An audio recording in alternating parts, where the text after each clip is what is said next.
નમસ્કાર દોસ્તો, સ્વઅધ્યયન પોથી ઢેંટાણી કરીને આપણે આવી ગયા છે પાછા ભાગ 5। અત્યારે તમારો ધોરણ 5 માં તમે લખી રહ્યા છો। એમાં આપણે ઝડપથી ટાઈમ નામ બગાડતા આપણી મોબાઈલમાં ગાઈડ એપ્લિકેશન હશે જ, ત્યાં પીડીએફ સ્વરૂપે દરેક સ્વાધ્યાય પોથીના જવાબો પડ્યા છે। સમજણ સાથે તમે અત્યારે આપણી ચેનલ પર ઊભા છો તો ઝડપથી આપણા મોબાઈલમાં ગાઈડ એપ્લિકેશન ડાઉનલોડ હોય તો ધોરણ 5 નું ફોલ્ડર ચેક કરીને ત્યાં તમે બધી માહિતી લઈ શકો છો। ચેનલ પર જે લોકો નવા છે એ લોકો ચેનલને સબસ્ક્રાઇબ કરી વિડીયોને લાઈક કરવાનું ભૂલવાનું નથી। ચલો ત્યારે ઝડપથી જઈએ આપણે આજે 13મું ચેપ્ટર જોઈએ, ગુણાકાર અને ભાગાકારની રીતો વાળું। એમાં દોસ્તો આમાં બેલાની રીત આપણે ખાસ જોવાની છે અને ભાગાકારની રીત આપણે જોવાની છે। આપણે જેમ જેમ જોતા જઈશું એમ તમને શીખવાડતું જઈશ। નીચેની ખાલી જગ્યા પૂરો 8 બાળકોને સરખે ભાગે ચોકલેટ વહેંચવામાં આવે અને દરેક બાળકને 5 ચોકલેટ મળે તો કેટલી થાય? તો 8 પંચું 40 ચોકલેટ આવશે જવાબ। છગનભાઈ એક દિવસમાં ચા વેચીને 120 રૂપિયા નફો કમાતા હોય તો એક અઠવાડિયામાં કેટલું? તો 120 ગુણ્યા 7 કરો તો 12 7 84 840 રૂપિયા આવે। મોસીને 100 રૂપિયાના છૂટા જોઈએ છે તો તેને બધી 5 રૂપિયાની નોટ હોય તો તેને 20 નોટ થાય દોસ્તો। મનીષ ગાયોનું એક ટોળું જોયું, તેના ગાયોના શિંગડાની ગણતરી કરી તો 38 શિંગડા, એક ગાયને 2 શિંગડા હોય એટલે 19 ગાયો હશે દોસ્તો। એક માળા બનાવવા માટે 15 મણકાની જરૂર પડતી હોય તો 90 મણકામાંથી કેટલી માળા બને? તો 15 છંગ 90, 6 માળા બને। અને 100 રૂપિયાની એક એવી 5 નોટ હોય તો કેટલા રૂપિયા થાય? તો 500 રૂપિયા થાય। ચલો ત્યારે 7મું જોઈએ, એક વાડામાં બકરીઓ પુરાયેલી હતી, તેના પગ ગણ્યા તો 8 થયા, 28। હવે આપણને ખબર છે કે એક બકરીને 4 પગ હોય તો 4 સિત્તા 28, તો 7 બકરીઓ હશે। ધોરણ 5 ના 42 વિદ્યાર્થીઓને 6 ના સરખા જૂથમાં બેસવાડવામાં આવે તો દરેક જૂથમાં 7 વિદ્યાર્થીઓ હશે। મનોજ એક દિવસમાં 20 રૂપિયા કમાય છે તો 10 દિવસમાં 200 રૂપિયા કમાય અને 630 ભાગ્યા 9 કરીએ તો 70 જવાબ આવે। હવે આપણે અહીં જોડકા જોઈએ, 40 ભાગ્યા 8 તો 8 પંચું 40, તો 40 માંથી 8 5 વખત બાદ કરવાના એટલે અહીંયા સી જવાબ આવશે। અહીંયા એક નંબર લખેલો છે। 2 નંબરની અંદર દોસ્તો ડી જવાબ આવશે। 3 ને 3 ગુણ્યા 3 ગુણ્યા 3 કરીએ, 3 નંબરમાં જવાબ આવશે દોસ્તો બી 50 અને 4 નંબરમાં જવાબ આવશે એ। ચલો પ્રશ્ન નંબર 3 જોઈએ, નીચેના દાખલા ગણો। સરિતા એક દિવસમાં 8 લીટર પાણી પીએ છે તો એક અઠવાડિયામાં કેટલા લીટર પાણી પીએ? એક મહિનામાં કેટલા લીટર પાણી પીએ? એક દિવસમાં પીવાતું પાણી આપણને ખબર છે 8 લીટર અને એક અઠવાડિયામાં પીવાતું પાણી આપણે 8 ગુણ્યા 7 કરીએ તો 56 લીટર આવે। હવે જો આપણે 30 દિવસનો મહિનો ગણીએ તો એક મહિનામાં 30 દિવસ લઈએ તો એક મહિનામાં જોઈતું પાણી 30 ગુણ્યા 8 240 લીટર પાણી જોઈએ। એક ગાય એક દિવસમાં 12 લીટર દૂધ આપે છે તો જુલાઈથી સપ્ટેમ્બર મહિનામાં કેટલા લીટર દૂધ થાય? તો જુલાઈના દિવસો 31, ઓગસ્ટના 31 અને સપ્ટેમ્બરના 30 છે, કુલ દિવસો 92 છે દોસ્તો। એક દિવસનું દૂધ 12 લીટર છે, કુલ દૂધ 92 ગુણ્યા 12 કરીએ તો આપણે બેલાની રીતથી આ દાખલો આપણે ગણ્યો છે તો એમાં એક મહિનામાં આપણને 1104 લીટર દૂધ જોઈએ।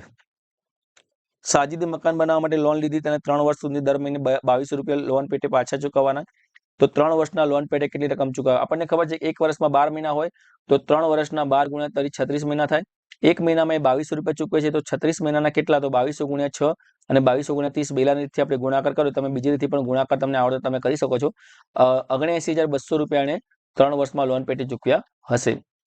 હવે બેલાની રીતથી ગુણાકાર કરવાનો તો 56 ગુણ્યા 62, તો બેલાની રીતથી ગુણાકારમાં શું છે તો અહીંયા જે પેલા 56 છે એ 56 ને પહેલા 2 સાથે ગુણવાના અને એ 56 ને પછી 60 સાથે ગુણવા, એટલે 60 અને 2 62 થઈ ગયા, તો પહેલા 2 સાથે ગુણ્યા તો જવાબ આવ્યો 112 અને પછી 60 સાથે ગુણ્યા તો 33 60, તો ટોટલ જવાબ આવ્યો 3472। એવી રીતે 124 ને પહેલા 1 સાથે ગુણો, પછી 124 ને 30 સાથે ગુણો તો જવાબ આવશે 3844। 152 ને પહેલા 3 સાથે ગુણો, પછી 20 સાથે અને પછી 100 સાથે ગુણો તો જવાબ આવશે 18696। ચલો નીચે પ્રશ્ન નંબર 4 આપેલી છે, આપેલ માહિતીના આધારે નીચે દાખલા ગણો।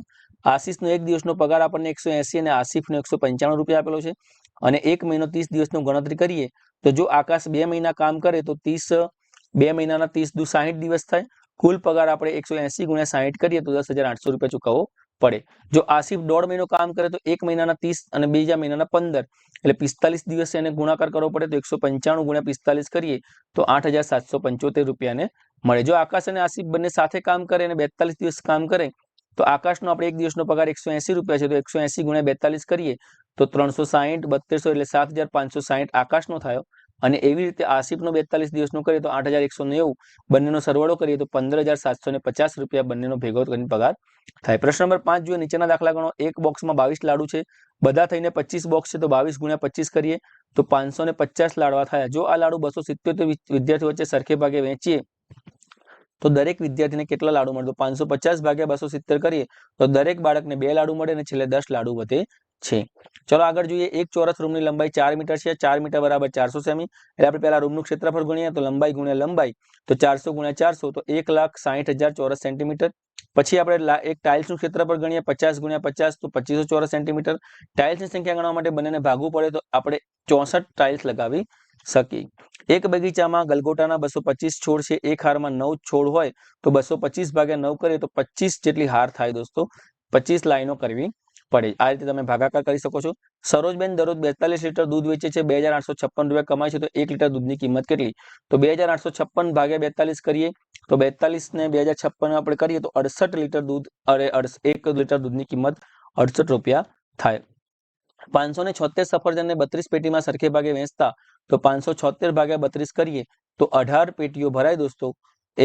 એક પેટીમાં 18 સફરજન સમાઈ શકે, કારણ કે 32 પેટી ભરાય છે એટલે ભાગાકાર કરતા એક પેટીમાં 18 સફરજન સમાઈ શકે છે. માનસીનો એક દિવસનો પગાર 225 રૂપિયા છે, તો જુલાઈ મહિનામાં દોસ્તો 31 દિવસ હોય તો 225 ગુણ્યા 31 કરીએ તો 6975 રૂપિયાનો જુલાઈ માસનો પગાર થયો. હવે ઉદાહરણ મુજબ આપણે ભાગાકાર કરવાના છે. જો ઉદાહરણ તમને સ્વાધ્યાય પોથીમાં આપેલું છે, આપણે અહીં કરીએ 4496 ભાગ્યા 16. તો પહેલા 16 ને આપણે 16 દુ 32 વડે ગણીએ, પહેલા 200 વડે, પછી 80 અને પછી 1. આ રીતે પછી આ ત્રણે ત્રણનો સરવાળો કરવાનો એટલે જવાબ આવશે 281. આપણે સીધી રીતે ભાગાકાર પણ કરી શકીએ છીએ, પણ આ રીત થોડી ઈઝી પડે. તમને બહુ આમાં ગુણાકાર ભાગાકાર બહુ કરવું ના પડે. 16 દુ 3200, પછી 16 અઠ્ઠા 128, એની પાછળ શૂન્ય લાગી જાય અને 16 એકા 16, તો જવાબ આવી ગયો 281. એ રીતે 2970 ભાગ્યા 22 કરીએ તો પહેલા 100 વડે એટલે 2200 બાદ થશે, પછી 30 વડે એટલે 660 અને છેલ્લે 5 વડે એટલે 110 બાદ થશે, તો એનો જો જવાબ આવશે 135. પછી 4312 ભાગ્યા 8, એમાં પણ સરસ મજાનું પહેલા 8 પંચું 40 એટલે 4000 વડે 500 વડે ભાગીશું, પછી 30 વડે ભાગીશું એટલે 240 બાદ થશે, અને પછી 9 વડે ભાગીશું એટલે 72, એટલે છેલ્લે જવાબ શેષ આવશે 0. 529 અને 9 નો સરવાળો કરીશું તો 539 આવશે. અહીંયા આપણને એક ટોપીની કિંમત, એક શર્ટની કિંમત, એક ફ્રોકની અને એક પેન્ટની કિંમત આપી છે. 2 ટોપી અને 2 ફ્રોકની કિંમત કેટલી થાય? 2 ટોપીની કિંમત 125 ગુણ્યા 2 કરીએ તો 250, અને 2 ફ્રોકની કિંમત 400 ગુણ્યા 2 કરીએ એટલે 800 રૂપિયા થાય. ટોટલ આપણે કહે છે તો 1050 રૂપિયા થાય. બંનેનો સરવાળો કરીએ એટલે એક શર્ટની કિંમતમાં કેટલી ટોપી આવે? એક શર્ટની કિંમત આપણે 375 રૂપિયા આપી છે અને એક ટોપીની કિંમત 125 છે. તો 175 ને 375 ને આપણે 125 વડે ભાગીએ તો 3 ટોપી, એક શર્ટની કિંમતમાં 3 ટોપીઓ આવે. એક શર્ટ અને એક પેન્ટ લઈએ તો કેટલા રૂપિયા ચૂકવવા પડે? એક શર્ટની કિંમત 375 અને પેન્ટની કિંમત 1200 એટલે 1575 રૂપિયા ચૂકવવા પડે. 3 ફ્રોકની કિંમતમાં કઈ વસ્તુ ખરીદી શકાય? એક ફ્રોકની કિંમત 400 છે, તો 3 ફ્રોકની કિંમત 400 ગુણ્યા 3 કરીએ તો 1200 આવે. પેન્ટની કિંમત 1200 રૂપિયા છે, એટલે 3 ફ્રોકની કિંમતમાં આપણે એક પેન્ટ ખરીદી શકીએ છીએ. આસિફે એક ટોપી, 2 શર્ટ અને એક ફ્રોક ખરીદ્યું અને 1500 રૂપિયા ચૂકવ્યા.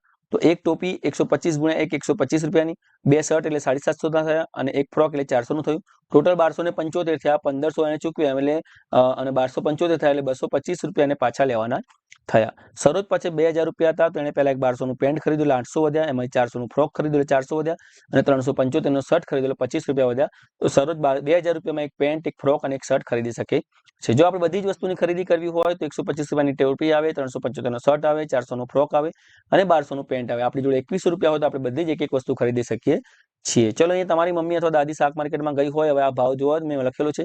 ટામેટા તમારી દાદીએ 500 ગ્રામ લીધા, ડુંગળી લીધી 2 કિલોગ્રામ, બટાટા લીધા 2 કિલોગ્રામ, ભીંડા લીધા 1 કિલોગ્રામ અને રીંગણ લીધા 1 કિલોગ્રામ. એનો ભાવ આપણે ચૂક્યો છે, લખ્યું છે. તો આવી રીતે સરસ મજાનું આપણું આ પ્રકરણ છે દોસ્તો, તમારી આગળ આપણે પૂરું કર્યું છે સ્વાધ્યાય પોથીમાં. તમને આ વિડીયો કેવો લાગ્યો તમે કમેન્ટ બોક્સમાં ખાસ જણાવજો. સૌને જય હિન્દ, જય ભારત, ટાટા, બાય બાય, આવજો.